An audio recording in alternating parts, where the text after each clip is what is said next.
Good morning, readers. It's Tilly here from Tilly's Shelf, and welcome to Breakfast Time with Faulkner, episode 2. So I have finally finished chapters 7 to 11. I haven't watched anyone else's videos because I only just finished it last night. I think I'll probably watch them on Sunday or Saturday on the train. I didn't take as many notes on this set of chapters, but I did have a couple of things to think about or say, and I've got 15 minutes in which to say them, so I will try and be brief, which, as you know, is a struggle for me. So what happens in these chapters then? Joe is adopted by the people who in my head I pronounce it as McEachin. I don't know whether I'm wrong there. Who it's really obvious from the moment they appear, which I think is at the end of chapter 6, that they are not the kind of people who should be allowed to adopt children. So McEachin says something like, oh, I'll give him my name because he'll be living in my house and doing my work, not because I'm adopting him, as a child. So they have a very odd relationship with Joe and a very odd intention, even when they initially meet him. It's not like it's Joe's fault that they don't like him. It's like they already were not going to be a good family. Mrs. McEachin, I'm kind of lumping her in with Mr. McEachin, but she is quite different. She does initially kind of intend to be a mother figure to Joe, and she does always try to fulfill that role, but she always kind of like just misses the appropriate way to do that. The person that she really reminds me of is Aunt Patience in Jamaica Inn by Daphne du Maurier, where she's like this woman who has lived for a very long time with a man who is obviously very violent and very not the ideal husband, I suppose. And she is sort of trying to shield the other person who comes into that environment a little bit, but doesn't know the best way in which to do that, and does probably love her abuser at the same time as she also understands and recognises that what he's doing is probably not what he should be doing. And so she tries to take some of McEachin's anger onto herself on multiple occasions, and that doesn't really work out very well for Joe. So one of the strongest things about the McEachins is McEachin is very, very religious, and he is trying to force Joe to pray, he's trying to force Joe to read scripture. And I feel like that finally kind of links back to and explains why Joe was so angry with Miss Burden for the idea that she was praying over him. So that at least makes sense of that. I feel like this novel or book, novel seems like too light a term, has some serious things to say about religion, but I don't know exactly what they are just yet. I think Alan has pointed out the kind of JC link between Joe Christmas and Jesus Christ. I don't so strongly see that myself, but maybe as the book goes on, I'll understand that a bit more.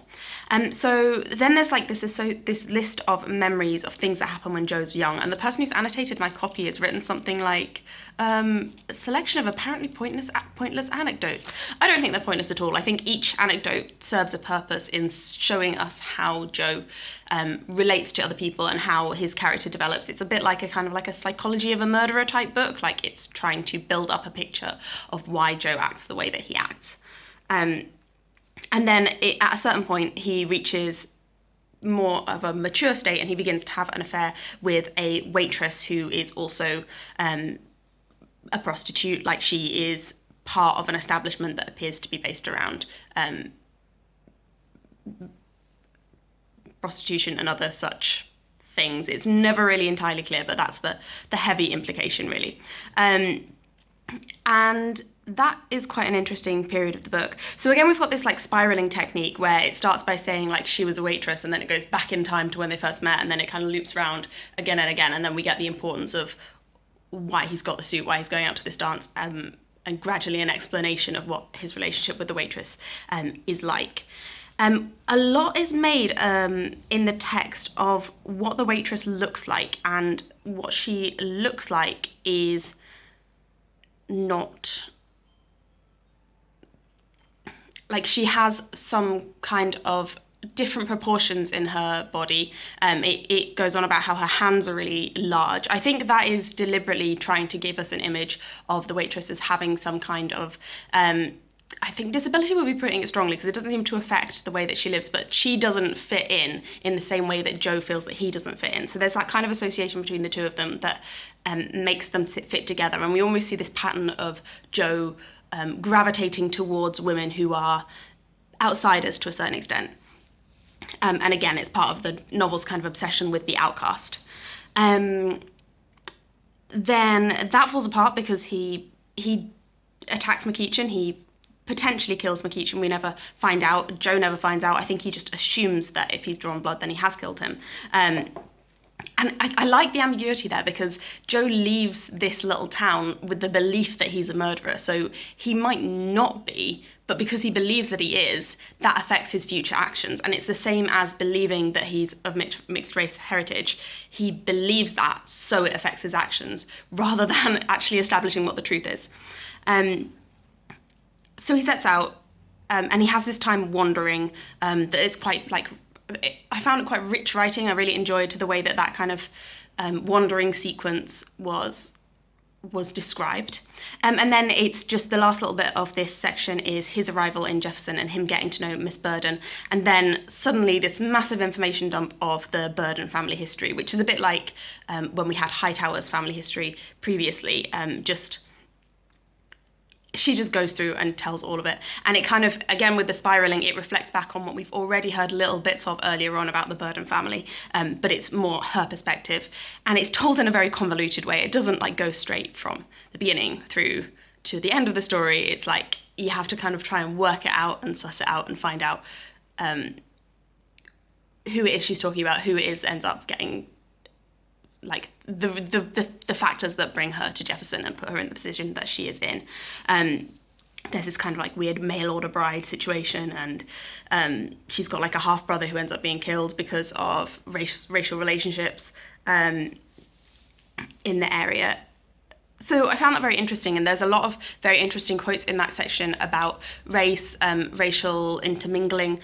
So she is, or her other members of her family are part Mexican, so there is also some suggestion there that people can't exactly tell what their race is. So it's interesting to kind of try and picture whether Joanna Burden is also in that kind of grey area with Joe Christmas, where she doesn't quite know where she sits. I think the town obviously sees her as white, but possibly she also has a bit of like internal debate about that.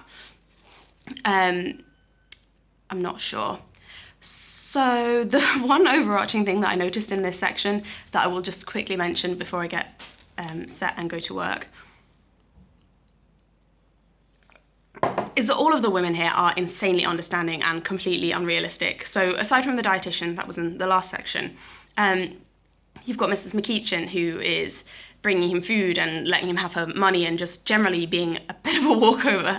And then you have the waitress who, again, bringing him food and just like hearing about how he tells her how he's beaten up this other woman who was the first woman that he was kind of set up to have sex with, and he tells her that, and she's just like completely okay with it, not bothered at all. And then you have Miss Burden bringing him food.